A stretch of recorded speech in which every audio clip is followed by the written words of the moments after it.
This meeting is being recorded and streamed live on actransit.org and in Zoom. Visit the public meetings page on the district's website and click on the Zoom link to join the meeting remotely. Information to access the meeting by telephone and in person is also available. Participants may offer public comment during the meeting at the time the agenda item is being considered. In-person attendees must complete a speaker's card and provide it to the district secretary. Remote attendees must select the raise hand feature in Zoom or dial *9 on their phone for requests to make a comment. Speakers will be called by name or the last 4 digits of their phone number. Remote attendees must follow the prompt given by the meeting host. All speakers are asked to silence all other audio devices and state their name for the record. Each speaker will receive 2 minutes to present their comments. Thank you for your attention. The meeting will begin momentarily. Okay, are we gonna? Okay. All right. Let's have the general counsel go ahead and call Director Peoples to attend by teleconference. Perfect. Okay, so pursuant to AB 2449, Director Peoples has requested to participate in this meeting by teleconference without posting the agenda at his remote location using the Just Cause exception under the Brown Act. There are 4 circumstances by which Just Cause provisions can be used. Director Peoples has advised that he has a need related to a physical disability not otherwise accommodated by the ADA that prevents him from attending this meeting in person and which qualifies him to use the Just Cause exception. In using this exception, Director Peoples must disclose whether any individuals 18 years of age or older are present in the room at the remote location and the general nature of the member's relationship with any such individuals.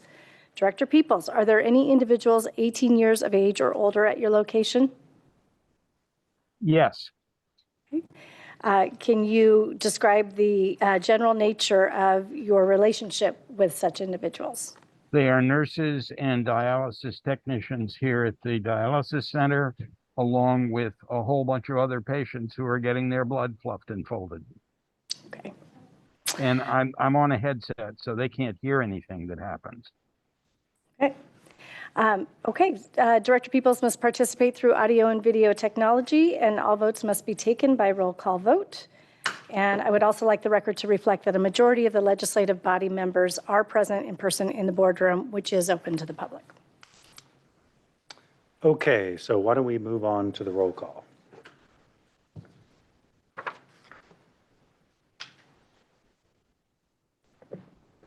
District Secretary Linda Nemiroff, it's time for roll call. It looks like we lost Linda for a second. I will go ahead with the roll call. Okay, Director Javanka Beckles. Here. Director Jean Walsh. Here. Director Sarah Syed. Here. Director Murphy McCauley. Here. Director Christian Peoples is present. Here. Vice President Diane Shaw. Here. And President Young. Here.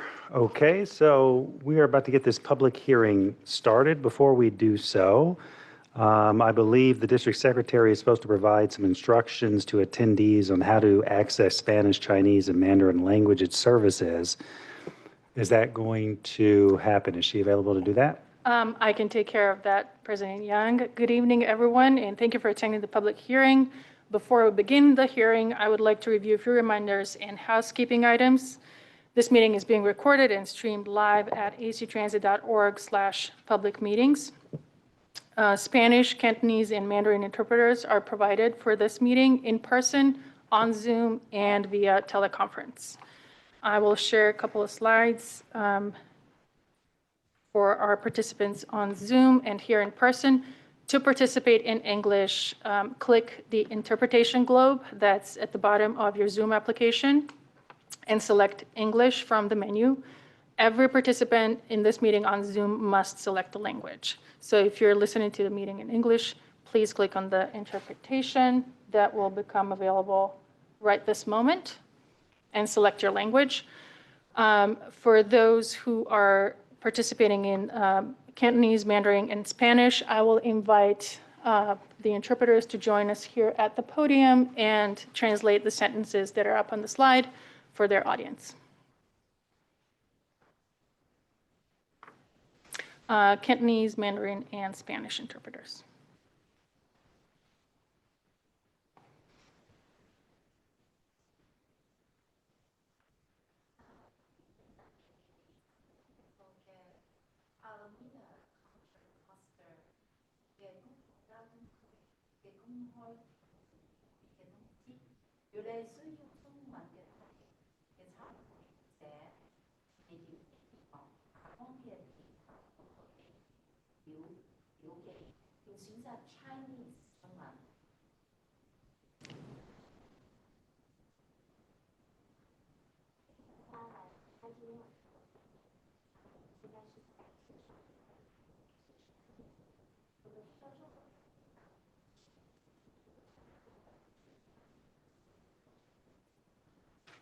Thank you.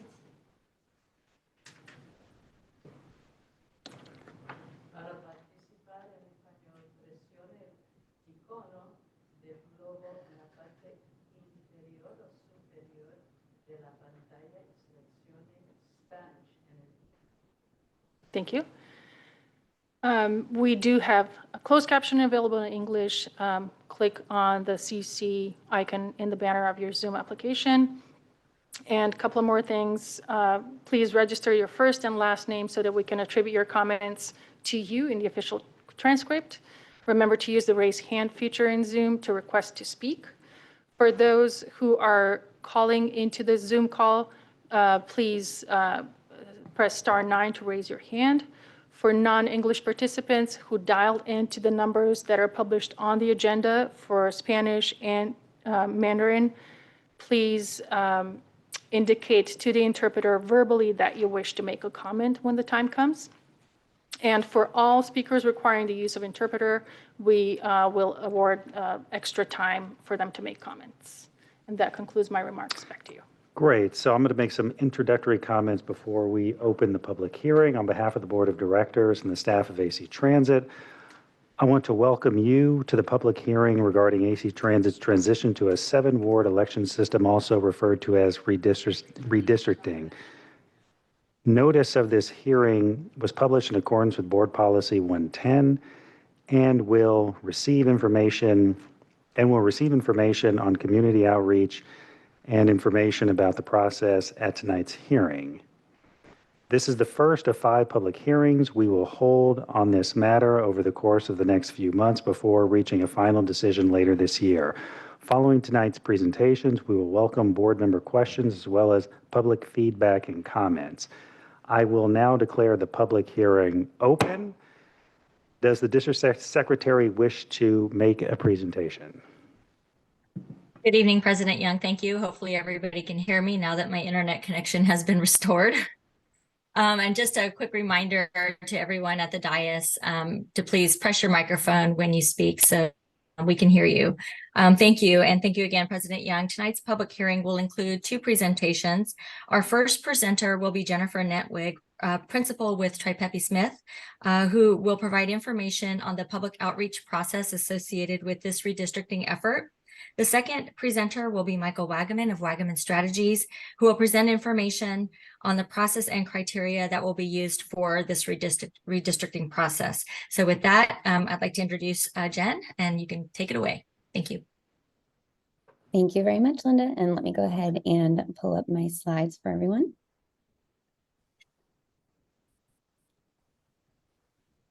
All right, so I'll assume those are being pulled up okay. So good evening again, members of the Board of Directors. As Linda mentioned, my name is Jennifer Netwig. I'm a principal with Tripepi Smith, the public affairs and marketing firm, partnering with AC Transit to support outreach and engagement regarding the District 7 ward redistricting effort. Thank you for the opportunity to speak with you tonight. Before you hear tonight from Mr. Michael Wagaman, the demographer, who will walk you through the criterion process, I am here to share information with you about the robust outreach and engagement plan for this effort. All right, so as you can see in the outline starting on this slide, AC Transit is committed to a robust outreach and engagement plan for this effort. AC Transit has launched a dedicated redistricting webpage, www.actransit.org/redistricting. And it is really a one-stop shop for everything stakeholders need to know about this process, including background information, schedule and event details, participation tools, and more. I'll go ahead and pull up that webpage and share my screen before wrapping up these slides so you can have a chance to take a look at that and all that it offers. To help ensure access to information about this process, AC Transit is offering robust translation and interpretation support. Written content about this process is available in Spanish and simplified Chinese, and public hearings and workshops will have interpreters available in Spanish, Cantonese, and Mandarin, as you're seeing here tonight. I want to highlight that outreach and engagement is planned for a variety of outlets and channels, including digital, print, and in person. In addition to the website, which is digital, we're also working with AC Transit to develop one social media post per week for distribution on the district's social media channels. Over the course of this effort, we also plan to work with AC Transit to set up 2 boosted posts to better reach those who may not already be following you on social media. We're developing news articles throughout the process to be posted online and shared with local media. So far, there has been 1 article shared with media and published to AC Transit's website on August 30th. On the print side, we're developing numerous flyers and ads throughout the process, including traditional print flyers, as well as ad cards, print cards, and digital ads. I'll move on to the next slide. In addition to the outlets mentioned on the previous slide, AC Transit has a schedule that includes 2 in-person workshops, as well as 4 virtual workshops to educate the community on redistricting and gather public input. And there's a full schedule of those workshops on the following slide that I'll share with you in a moment. And then we're also working with AC Transit to conduct direct email and phone call outreach to civic groups, community groups, and other organizations across your service area to raise awareness and participation in this process. On this slide, you can see the workshop schedule. And so this is also available on the redistricting website, but you can see the 4 virtual workshops as well as the 2 in-person workshops. And you can see the first in-person workshop will be right there at AC Transit on the 2nd floor, in the 2nd floor boardroom. And there has actually been a location identified for that September 30th workshop, and that is now confirmed at the Fremont Family Resource Center, and we'll get to spreading the word on that one as well. But there you can see all of your workshops. And as people continue to become aware of the process and participate, we want to emphasize the ways that people can get involved, find more information, and share their thoughts. So the website is that main hub, like we mentioned. And then for folks who may not be as comfortable sharing feedback online, there is this phone number here that everyone is welcome to call and provide input, as well as a central email, myvoice@actransit.org. So before I wrap up and open it up for questions, I do want to go ahead and share the website so you can take a look at that. So I do see that we have a question, but really briefly, I'll share that website just so we can open it up for questions once and for all. And apologies while I get that website up, but here we go. I'll share my screen.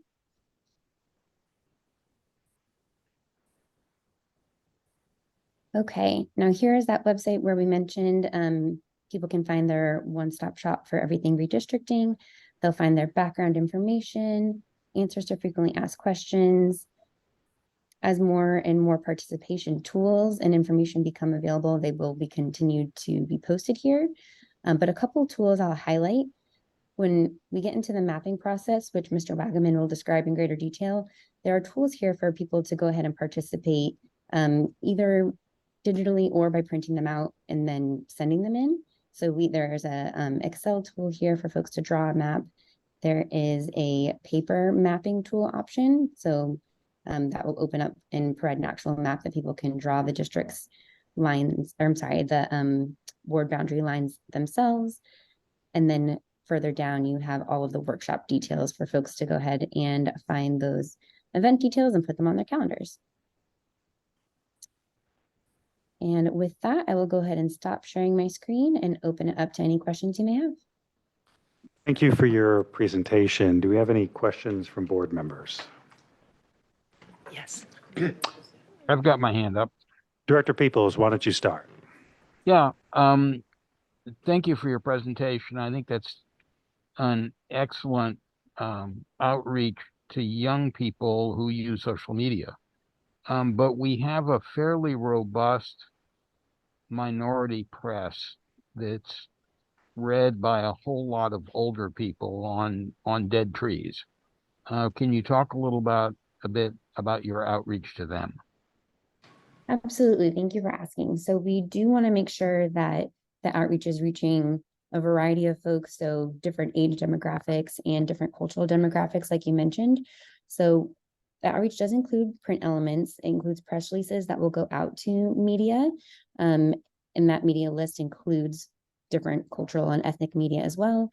And then those ad cards and print ads and digital ads that I mentioned, those are also being sent out to different outlets, including channels in Spanish and Chinese. And let's see, so I have information here that indicates the print ad would run in outlets like El Mundo, Tsingtao Daily, and News for Chinese. Right off the top of my head, based on the notes that I have here. So we're making an effort to get things out in print and to reach those different cultural and ethnic groups that you mentioned. You should make sure to include the Post. Okay. Which is primarily African American. Okay. Good notes. Thank you very much. Director Peoples, I believe we are scheduling to run ads in that publication already. Okay, thanks. Mm-hmm. Director Walsh. Thank you. I am interested in the tool. I know there used to be a tool that enables people to kind of click on little boxes that show how much population is in each area. And that tool, is that going to be up anytime now, soon? Yes, that will be part of the website. And I believe that's something that Mr. Michael Wagaman will address in his presentation as well. Okay. Any additional questions? Okay, thank you for your presentation. I guess we'll now turn it over to Michael Wagman for his presentation.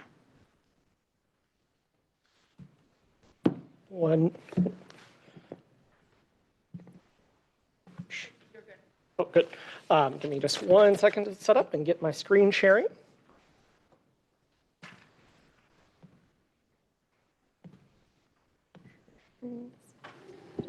Perfect. Thank you. I got it. Hopefully I'm okay. Picking me up. Good.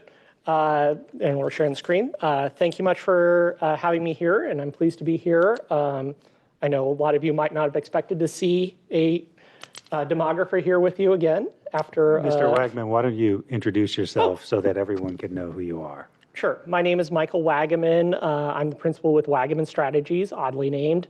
I've been working in redistricting policy for about 25 years. Actually, I started at UC Berkeley, working at their Institute of Governmental Studies, their statewide database, which houses the nonpartisan statewide redistricting data set for use for the whole state. So that's where I got my start, and now am here joining you. I'm not sure why it's doing that. I'm just going to look at the share screen for 1 more second to see if we can get it to be a little less fussy. If not, it'll be good enough. Sure. Nope, I don't know why it's doing that, but we'll leave it go. So that's who I am, and I am the demographer here to help you work on this process. And I want to emphasize you work through your process, because that's something that's really important to me. I don't live here. I used to, obviously, being a Cal grad, but go back home to Sacramento, and that's why it's really important. This is your process. This community that you serve, this board, I'm really just a facilitator here to help you end up with the best new words at the end of this that you'll be using for the remainder of the decade. As noted, this is the first of 2 hearings before maps are drafted.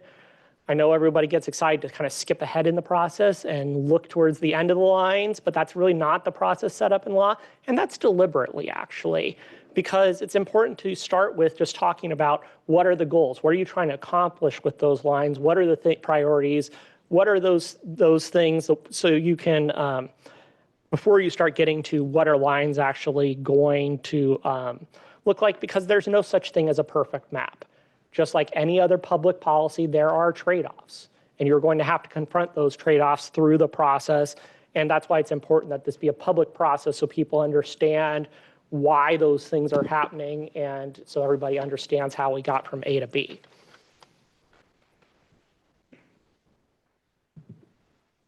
There we go. So as you can see, this is the first hearing of the hearing process. As Jennifer talked about earlier, there's this overlaid with your robust public outreach and those meetings as well.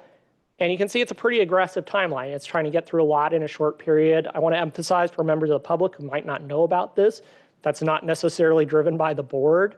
State law says that once you start this process, it imposes kind of a very accelerated timeline to get that done. And that's why you're seeing lots of things happening really fast. We're going to be back together in a week, right?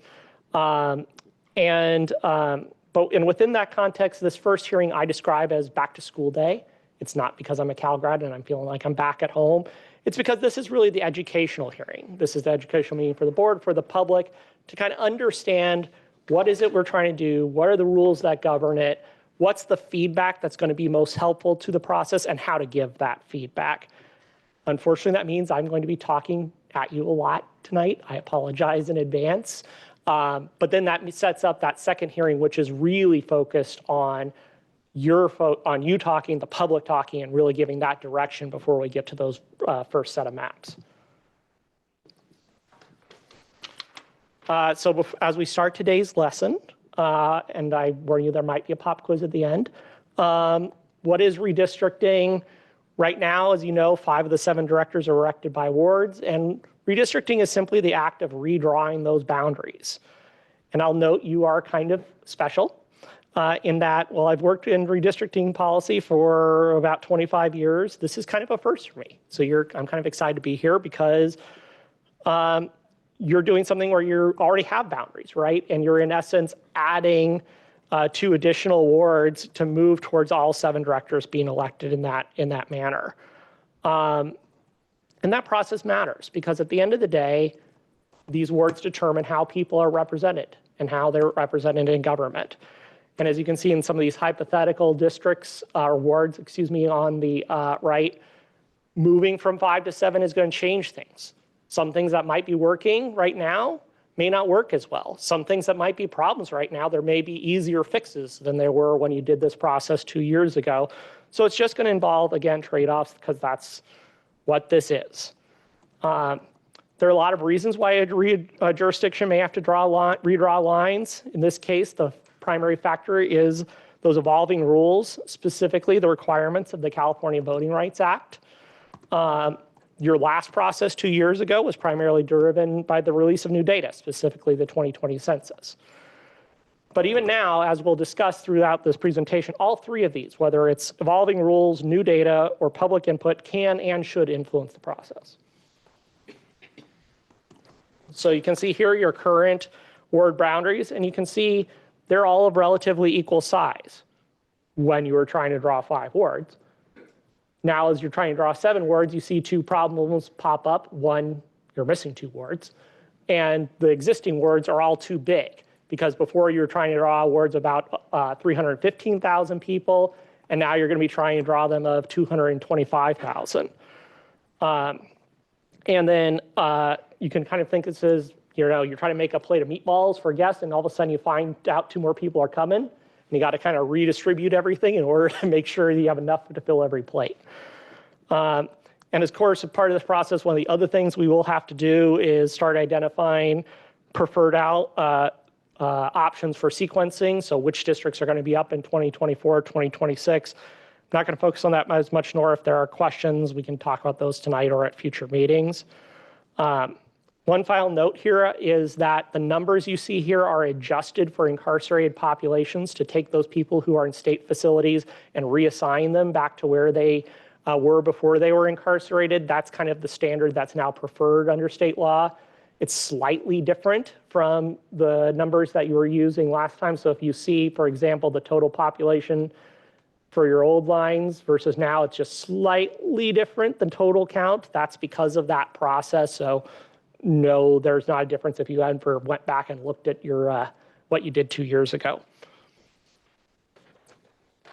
As I said, new data is a part of this process because, again, while the numbers we're using for total population are still from 2020, because the census is only updated every 10 years, the other big data point, and that's the data we use to determine if districts are of equal population. Another thing we will be looking at is the citizen voting age population. That's important for compliance with the Federal Voting Rights Act, which we'll talk about. And unlike the census, which is only updated every 10 years, this, the ACS, which is where this comes from, and CVAP data is actually updated every year. So you can see these are your current ward boundaries, even in those 2 years from the data you were using 2 years ago, which was that 2019 data, to the data we're using now. Populations have changed, particularly some of that rapid AAPI growth in South County. You're seeing those changes. That's not, again, due to any changes to the boundaries. That's just having newer data to reflect those long-term demographic changes. And here again, you see that kind of combination of your current boundaries with those population and the rest of those citizen voting age population. This is obviously, as you know, a very diverse community that you serve here in the East Bay. And that's something we're going to be trying to capture throughout this process.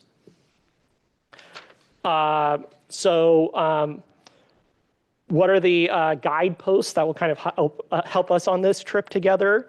There's a series of laws we'll look at, from the US Constitution to the federal law to state law to the various many lawsuits that have been had over the years on redistricting. And so I'm going to walk you through some of those criteria. The first one is actually a pretty easy one to understand, which is equal population. This is where you hear one person, one vote is the easy way to remember this one. You're trying to draw lines that are as close to equal size as practicable. I emphasize that does not mean these districts need to be of exactly the same size. There's always nuance you will find in redistricting. So you're not trying to draw every district of exactly 225,085 people. There are legitimate policy reasons, and we're about to talk about them, why you might want to have slightly larger deviations. And when you have those, you just want to know why. You want it to be tied to one of those other criteria to understand what you're doing. And again, as I noted, those numbers have been updated to reflect taking those incarcerated populations and putting them back to where they were originally.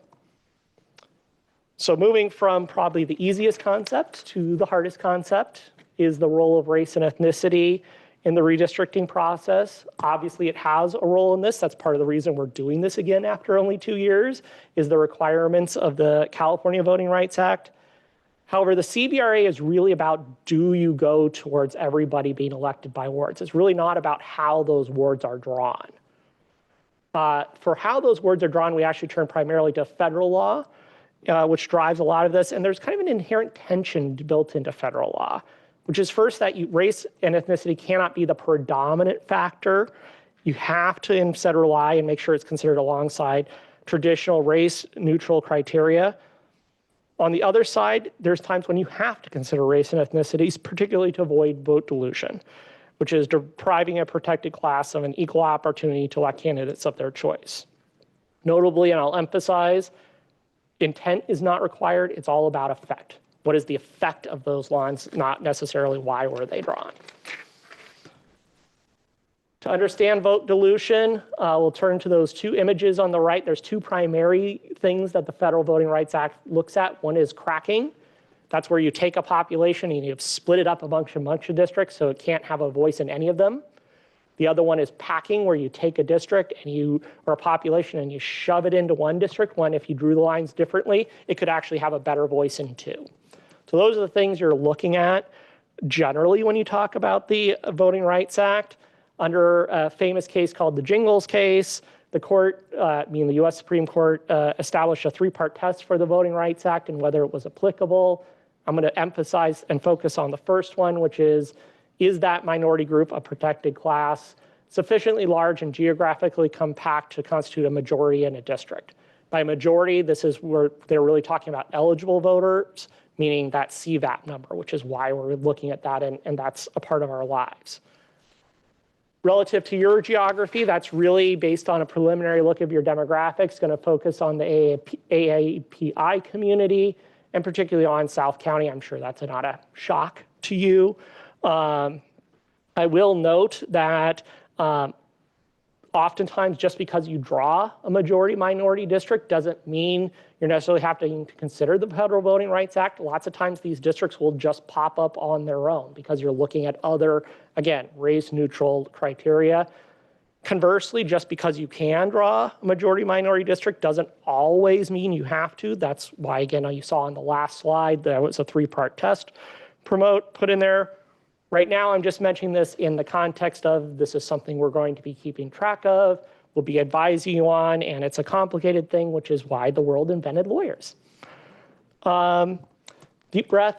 I promise it starts picking up here. The next concept is contiguity.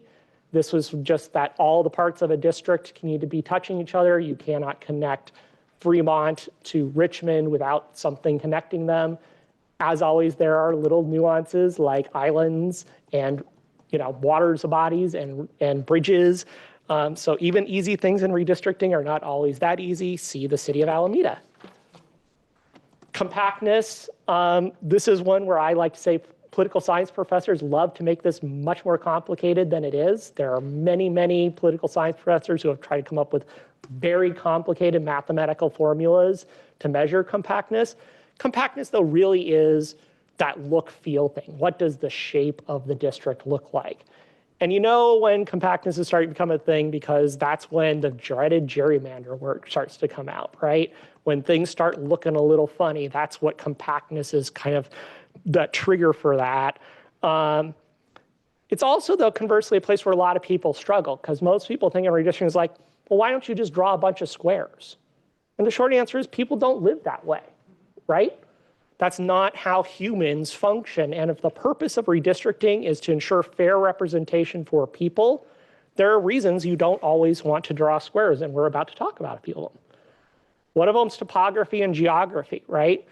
The world is not built in a bunch of Lego blocks, right, in perfect squares, and those neat and tidy squares. And so, for example, mountains, rivers, the bay, man-made features as well, the 880, right? They're just not neat squares. So those same districts you saw before, which are very nice squares, may not make sense if you imagine a big river running through them, right? Now you're breaking up a bunch of people where geography would suggest you want to do something else.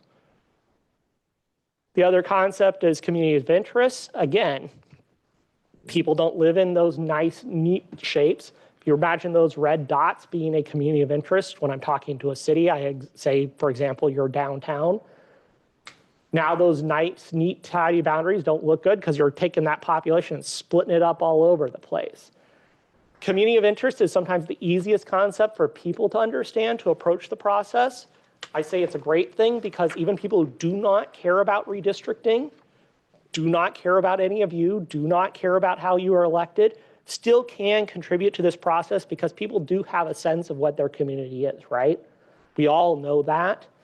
The problem is the redistricting is or community of interest is probably the most subjective criteria, right? Because there are lots of different ways to define what your community is. Law says that's okay. Your neighbor may not define their community the same way you do, right? We all live different lives. And what they think is their community may not be what you think is, even if you live across from the street from each other.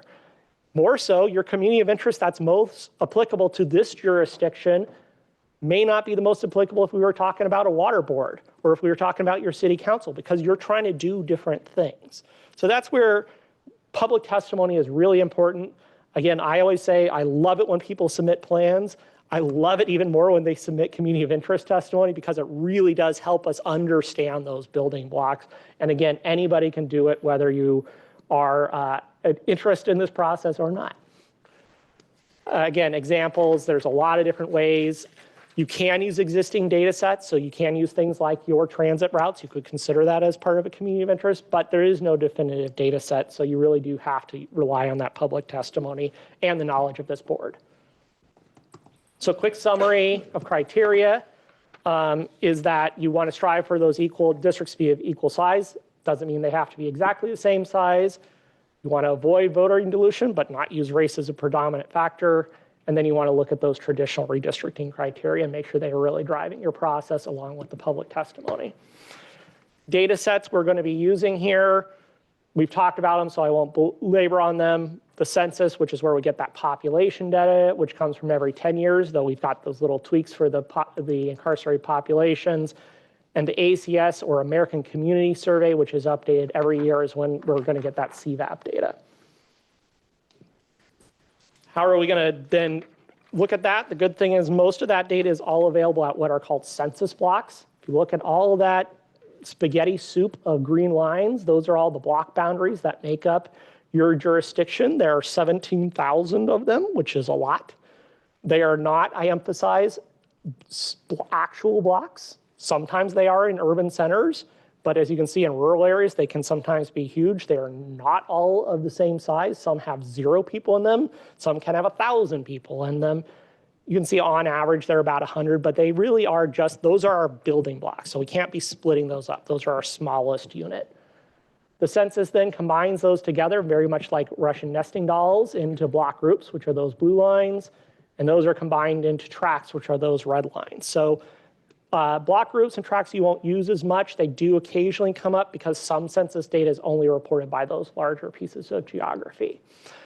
Again, 17,000 is a lot to keep track of. And so one of the things we also create are slices. Those are something that are based on census geography, but I put together.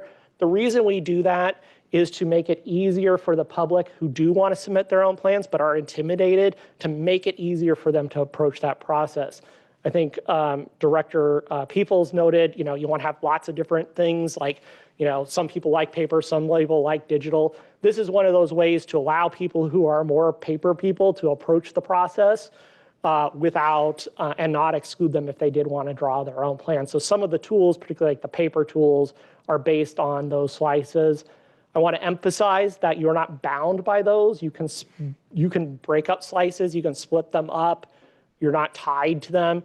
Again, they're just a tool. The only thing you can't split up are those census blocks because that's the only way we know if the districts are of equal size.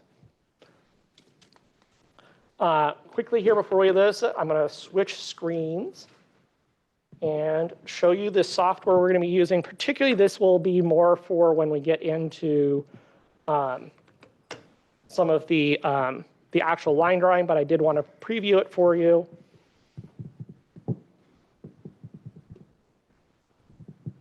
Maybe. Yay. So this is the redistricting software, which is now going to be, just going to go down a little bit here. All right, there we go.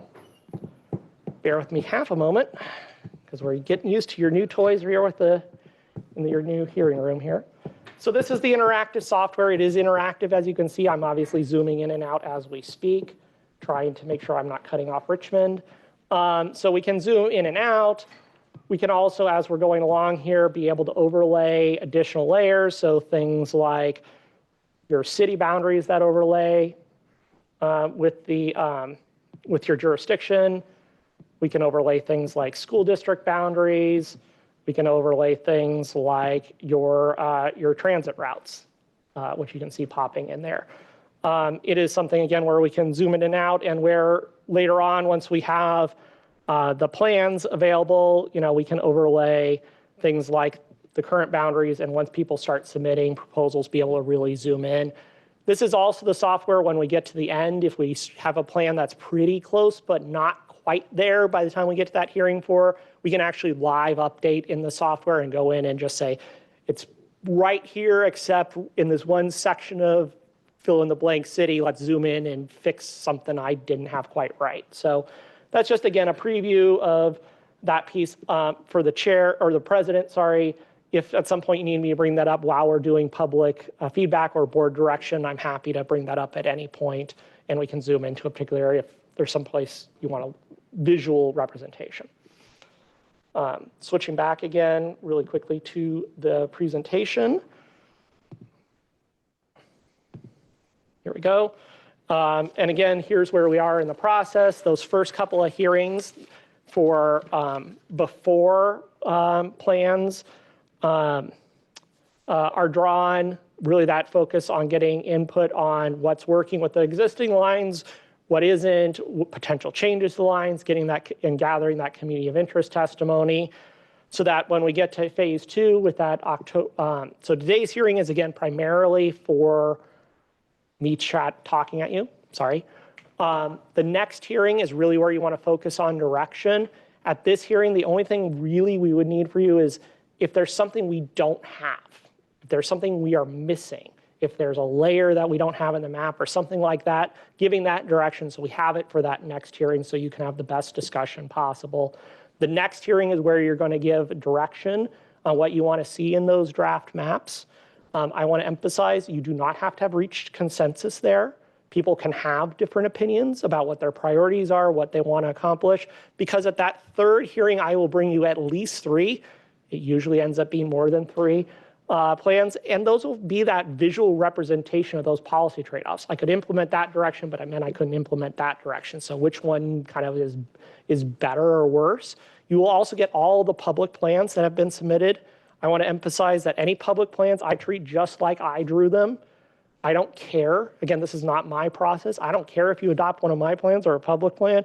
I just want to get you to a plan that everybody can believe in as much as possible, noting, again, this is a policy trade-off. At that third hearing, that's when you'll start trying to hopefully pick plans that are good or that you like better or worse. So there's some we can start moving towards that consensus, directing on some whatever refinements you want for those plans so that we can again bring back refined plans for the October 25th meeting. If there's a plan that's close but not quite right, that's where we can do that live line drawing and clean it up to prepare it for introduction of that ordinance in November.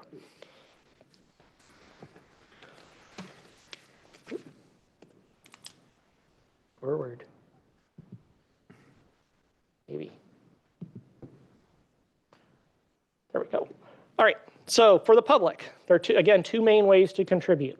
One is the one that everybody can do, even if you don't care about anything I've talked about, which is what is your community of interest? And when you're giving testimony, what are your community of interest? 3 big things. Where is it? Because we can't respect a community of interest if we don't know where it is. And people don't always agree, even if you say, I'm going to pick something out of time at Fruitvale, everybody may not agree what the boundaries of that are. So saying where that community is. What is the mutual interest? What ties it together? What makes it a community? And why is it important it should be kept together? Again, we have multiple tools to do that. Those multiple tools are important for the reasons Director, again, I think Peoples noted, which is different tools work better for different folks. Some people like paper, some people like online. You want to give them all those options. And Director Walsh, I will show you the online one in just a second. And then there are those tools, again, for people who actually do want to submit their own plans. If you're submitting your own plan, you can submit a single ward if you want, if you only care about how your area is driven, or you can submit all 7 wards. Again, those will be treated just like, they'll be presented to you just like if I drew them myself, because that's important that there's no implicit bias in that process. All those tools are on the website, save for 2, which will be up tomorrow before we have our workshop. And I'm going to tab off one more time and show those to you, which are the online options.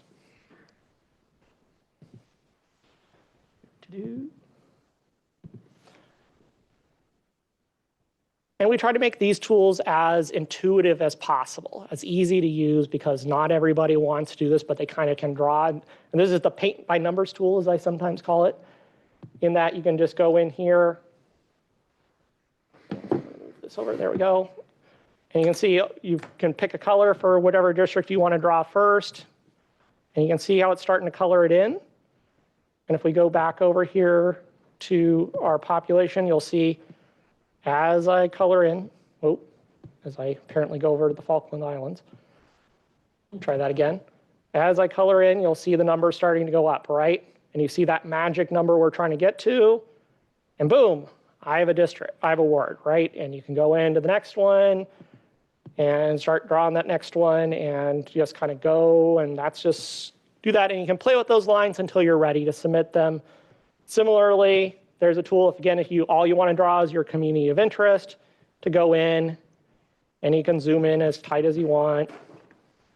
And you can make your brush as big or small as you want, and you can start going in and coloring in and just saying, here's my community, don't split us up, and be able to submit that. So both those options will be on there along with the paper tools, along with the Excel tools. So multiple options for people to participate as many ways as possible, because that's the way we get the most robust feedback. With that, mercifully, I can stop talking and answer any directions. Okay, why don't we take questions from board members? Director Walsh. Thank you so much for the presentation. Fascinating. And I'm just wondering, who goes through all these different submittals and synthesizes them or does something? Is that you? Me. There are firms out there that do have larger firms that have lots of folks there. That's great. I am a firm believer that who is here at this hearing and hearing from the public directly and who is reading all that public testimony needs to be the people who are also drawing the lines. You need that synergy, because otherwise you just miss stuff, right? So, the only thing that I don't do, and it's the reason it's not up yet, is the online tool. I build that data, but a third-party vendor does that, and so I'm a little at their control. But the rest of everything else, once that tool is up, anything that comes through that tool goes to me and is then my problem and then your problem.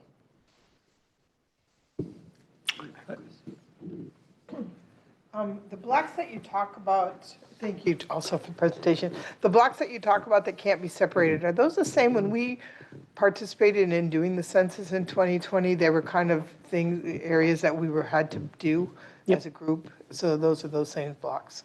Yeah, the census blocks have not changed. The only thing has changed that slight adjustment for the incarcerated population, and then that 2 years update on the CVAP racial ethnic data. But the physical building blocks are the same. Thanks.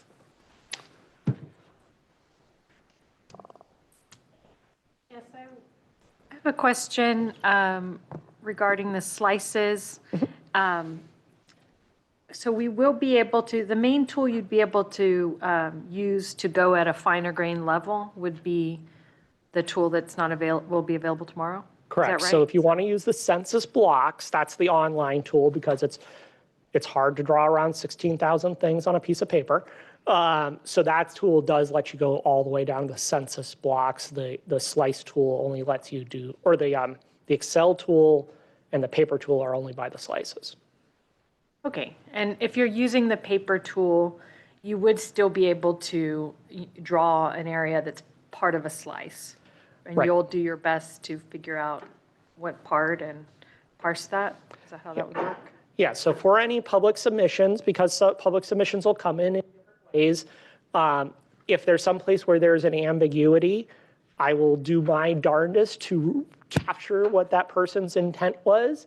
I'll note that I do not correct or change those. So if somebody draws a ward that has 500,000 people in it, I'm going to give that to you. So you can see that, and you'll see those population deviations. And so if somebody does submit a plan where they split a slice, then I will go in and try to figure out where they did that and represent it as best to my ability. Thank you. And then how about other agency political subdivisions? Is there a layer to look at those? It's something I hear people bring up, like, oh, well, it would be, a shame if there's a community of interest or a community that's a city has determined to be a community of interest, but we cut off by a couple blocks. So are we able to look at that on any of the tools? Yeah, You said city boundaries, I think, but would we be able to see like city council district boundaries or county supervisor boundaries, any of those? So currently the jurisdictions that I have in there are the school districts, knowing that that's one of the large constituencies that you do, and those what are called census places, which include cities and also unincorporated areas. So those I do have in there. We can look to see what other geographies. I heard city council districts and the supervisorial districts is something. We'll just have to see if every city has their layer online, but we can certainly do that research.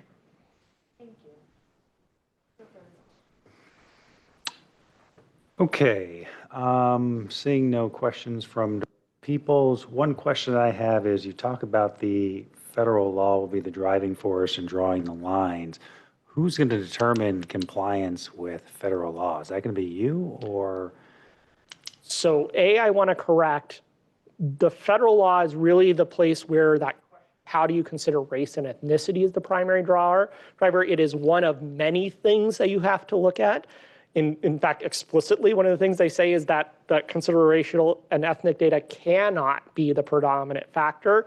So when you talk about making sure that any plans that are presented to you are compliant with the Federal Voting Rights Act, I will look at that based on my expertise. You also have retained outside counsel. They will look at those plans that I draw and look and kind of say and flag any issues that they see with those, because we want to make sure any plans, particularly that I draw, are legally compliant. If there are plans that are submitted by the members of the public, again, I don't change those. If that's your plan, that's your plan, that's your plan. We will just look at them to make sure to flag to you like, hey, we're really thinking about this plan, be able to say there may be certain compliance issues, whether it's relating to Federal Voting Rights Act or any of the other criteria. Great, thank you. Hearing no additional questions, why don't we take public comment? Okay, we have several comments. Let's take the first in-person comments. Jane Kramer, followed by Alfred Tu. Jane, please approach the podium.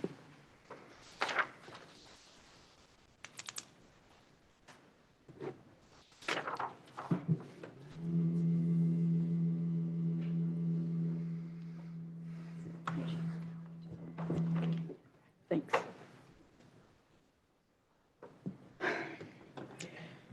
Okay, to me, one of the salient comments of the speaker was defining a community as others need to be talking with each other.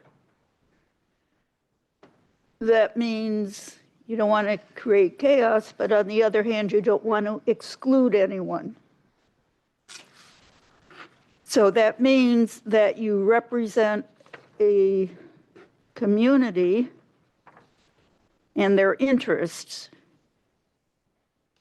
but you also have to consider the general welfare of the entire AC Transit District.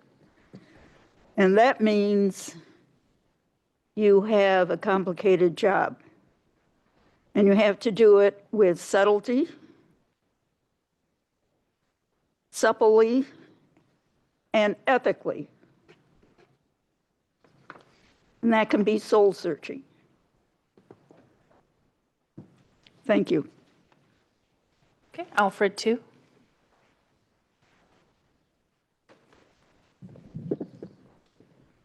Hi, good evening, everyone. So I looked at some of the more overarching, larger level communities of interest based around some of our transit lines, but also the way that the East Bay has been built out. So starting at the top, I have what I call Ward 72 along the 72 San Pablo bus. This area has more working class industrial jobs. It also has to deal with a lot of the air pollution issues from the freeway and the refineries in the district. Next, we have Ward 51B along the College Ave, University Avenue bus in Berkeley. And this area is more very highly educated, very high voter turnout. So it's good to group this together so that their votes don't dilute everybody else's. Moving on down, we have the 51A ward, which goes through Alameda, as well as Oakland Chinatown, which has many links to Alameda, and also over to San Leandro, where we've seen a growing Chinese American population. And next here in the green, we have Ward 1T along the International Boulevard corridor. But I could also see this extending around 14th Street into West Oakland. This is more of a working class area in both sides and also very high transit ridership. Continuing on down, we have Ward 10 around the unincorporated areas into Hayward. Ward 97, which is more west of 880, more suburban area. And finally, Ward 210. City of Fremont is conveniently the size of one ward and could easily become one. Thank you. Okay, we'll have an online comment. Mitsume, go ahead, please. Okay.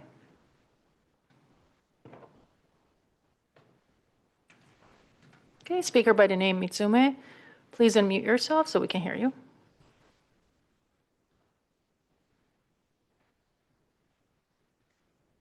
Okay, let's try one more time. It's the time to make the comment. I will ask you to unmute yourself, and if you can just accept the prompt. Okay, looks like they've changed their mind. We don't have any more raised hands or any comments here in the public. President Young? Okay, before then we conclude this public hearing, are there any further comments or questions from the board? Hearing none, this first hearing is now closed. The second public hearing on this matter will be held at 6 p.m. on Wednesday, September 13th, 2023. As we continue to gather input, the hearing will be accessible both virtually and in person here in the boardroom. Before we run, can I make a quick comment? We're about to get to that in board staff comments. Okay, thank you.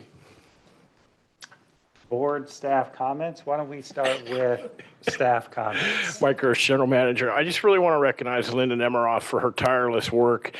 Behind the scenes, there is a ton of work going on. Staff also have realign going on.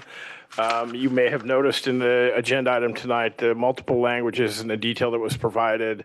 We're lucky to have an in-house expert on redistricting, and I just want to thank her for making this easy on staff and keeping us on our toes to this tight timeline. Thank you, President Young. Okay, any additional staff comments? I just want to second that. Linda's killing it and has put in a lot of hours in pulling this all together in such a short time frame. Okay. Thanks, guys. Hearing no additional staff comments, why don't we go with board comments from left to right? Say thank you to Linda for doing this and the hard work. We can't have just two people. Thank you, Linda. I know you work so hard, and wow, this is amazing. You're amazing. Sorry to repeat the broken record, but thanks, Linda. This is not on your dance card this year. I'm sure this was not something you planned on doing. This kind of came out of the blue. So appreciate all your work to pull it together and as usual, doing an excellent job. Thank you. I thought I had my last dance left.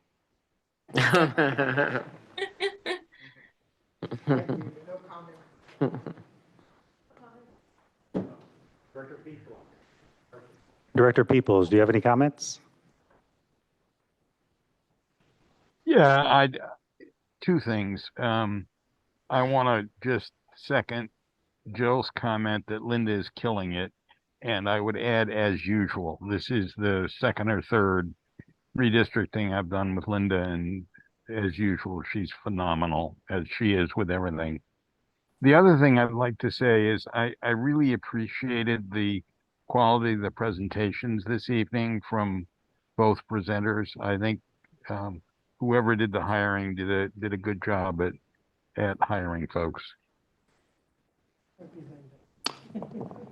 Okay, thank you. I have some comments with respect to a report back on the trip that I took with APTA. So from August 6th through the 16th, I went on a trip with APTA and the Public Transit Association of Australia and New Zealand on a study mission in New Zealand and Australia, specifically Auckland, Melbourne, Brisbane, and Sydney. The study mission's focus was on a mix of strategic and operational topics, which included public transport development, rebuilding ridership, land use, streamlined project delivery models, in mobility integration, fare and ticketing systems, and the transition to zero emissions. During the mission, we went to various we also met with various transportation ministers, transit agency representatives, and elected officials. We plan on issuing a full report that will be on APTA's website, hopefully within the next month. I will also be participating on a panel discussion about this trip at the APTA Expo. Some of the major differences that came about on the trip were, first and foremost, contracting out was a major focus in Australia. So for most of the transit agencies, contracted out a substantial portion of their services. Project delivery was also very different from what we do here. They used what is called the alliance model. The alliance model is contracting is a method of delivering capital projects where the public sector agency works collaboratively with the private sector parties. All participants are required to work together in good faith and making best for project decisions. Working as an integrated collaborative team, they make unanimous decisions on all key project delivery issues. The most significant difference between the traditional contracting method and the alliance model is that the risk is with the assignment of risks on the various projects. So with the alliance model, all the parties involved have additional risk. They share in the upside and they both share in the downside with the goal of trying to get the project on time and under budget so that the alliance participants can share in the cost savings that is developed because of that.